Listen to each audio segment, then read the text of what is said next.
Hello everyone, আসসালামু আলাইকুম। আবারও হাজির হয়েছি আপনাদের সামনে আমের একটি নতুন রেসিপি নিয়ে।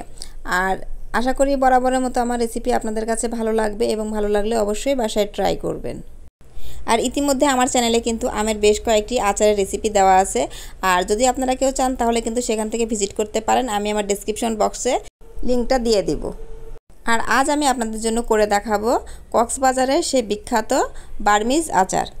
আর এই কাঁচা বার্মিজ আচারটা কিন্তু খুবই সুস্বাদু এবং মজাদার। আর এজন্য আমি এখানে নিয়েছি বেশ কয়েকটা আম। এখানে 500 গ্রাম পরিমাণ আম হবে। আর এই আমের আচারটা করার জন্য অবশ্যই আমের ভিতরে যে বীজটা একটু শক্ত হতে হবে। আমের এই আঠিটা শক্ত হলে কিন্তু আমটা আচার দেওয়াটা ভালো হবে, আচারটা সহজে গলে যাবে না। আর এই তো আমি এখানে আমগুলো কিন্তু এভাবে ছোট ছোট কিন্তু এরকম লম্বা লম্বা পিসেস করে কেটে নিয়েছি। একদম মোটাও করে নিই, আবার একদম চিকনও করে নিই, ঠিক মিডিয়াম একটা পর্যায়ে কেটে নিয়েছি। আর এইভাবে আমি আধা ঘন্টা পানিতে ভিজিয়ে রেখে এবার একটা ছাঁকনার সাহায্যে ছেঁকে নিয়েছি।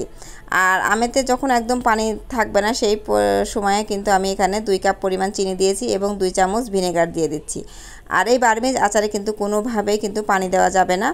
আর এবারে যে চিনি আর সিরকা দিয়েছি সেটা কিন্তু আমি এভাবে আমের সাথে ভালোভাবে মিশিয়ে নিচ্ছি। আর এভাবে আমি 1 ঘন্টা রেস্টে রেখে দেব। আর এই পর্যায়ে বার্মিজ আচারের জন্য আমি একটা মশলা রেডি করে নিচ্ছি। আর এই জন্য এখানে আমি সামান্য পরিমাণ জিরা, কালো জিরা এবং পাঁচফোড়ন এবং 4-5টা আমি শুকনো মরিচ দিয়ে দিয়েছি। আর এগুলোকে এবার একটু মিডিয়াম হিটে ভেজে নিতে হবে। একদম মিডিয়াম হিটে কিংবা লো হিটেও ভাজতে পারেন।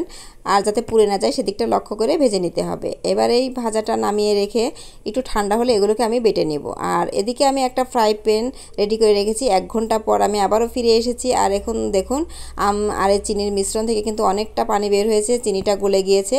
আর এই চিনি গলে যে পানিটা বের হয়েছে আম থেকে সেটা দিয়েই কিন্তু আমার আচারটা একদম কমপ্লিট হয়ে যাবে। এভাবে 3 থেকে 4 মিনিট জাল করার পর পানি যখন উতলাবে ঠিক সেই পর্যায়ে এতে সামান্য পরিমাণ একটু হলুদ এবং শুকনো মরিচের গুঁড়া দিয়ে দিচ্ছি। আর এটা দিলে হবে কি এর কালারটা একটু সুন্দর আসবে, দেখতে ভালো লাগবে। আর যে কোনো জিনিস কিন্তু দেখতে যদি ভালো হয় তাহলে কিন্তু খাওয়ার ইচ্ছাটা, আগ্রহটা বেড়ে যায়। তো এভাবে আমি আরও 2 থেকে 3 মিনিট জাল করে নেব।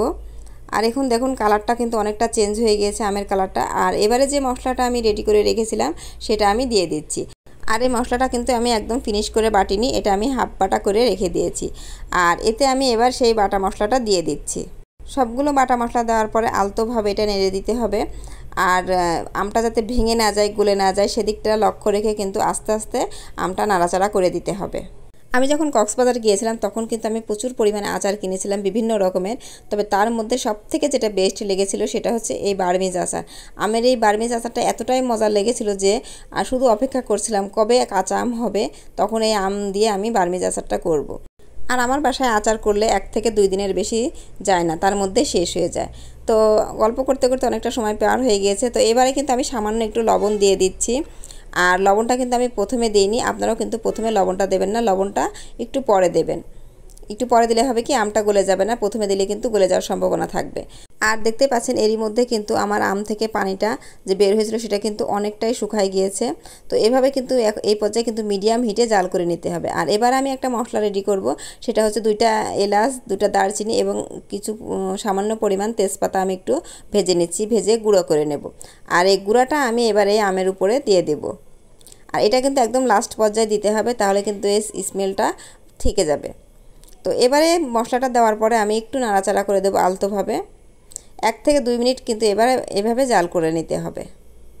এভাবে আস্তে আস্তে জাল করে নিয়ে যখন আপনার পানিটা একদম শুকায় যাবে ঠিক তার আগ মুহূর্তে কিন্তু এটা নামিয়ে নিতে হবে। তো দেখুন এখানে কিন্তু আমার অনেকটা পানি শুকায় গিয়েছে, এর বেশি শুকালে কিন্তু এটা ড্রাই হয়ে যাবে। আর এ পর্যায়ে আমি কিন্তু আমটা এবার নামিয়ে নেব। তো দেখতে পাচ্ছেন আমার আমগুলো কিন্তু একটাও গলেনি কিংবা ভাঙেও নি। তো আলহামদুলিল্লাহ আমার এখানে আমের বার্মিজ আচারটা কিন্তু একদম রেডি হয়ে গিয়েছে। এবার আমি নামিয়ে একটু ঠান্ডা করে নেব।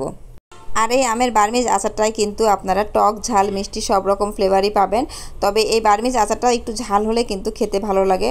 তো আমি 1 পিস এখানে দেখিয়ে দিচ্ছি, দেখুন আমটা কত ভালো লাগছে দেখতে। এটা কিন্তু একদম কমপ্লিট হয়ে গিয়েছে। তো এভাবে কিন্তু আপনারা বার্মিজ আচারটা খুব সহজে কিন্তু বাসায় বানিয়ে নিতে পারবেন। আর যদি কারোর আমার এই রেসিপিটা ভালো লেগে থাকে তাহলে অবশ্যই লাইক, কমেন্ট, শেয়ার করে আমার চ্যানেলটা সাবস্ক্রাইব করে আমার পাশেই থাকবেন। তো ধন্যবাদ সবাইকে, দেখা হবে নেক্সট কোনো রেসিপিতে। সেই পর্যন্ত সবাই ভালো থাকবেন, সুস্থ থাকবেন। আল্লাহ হাফেজ।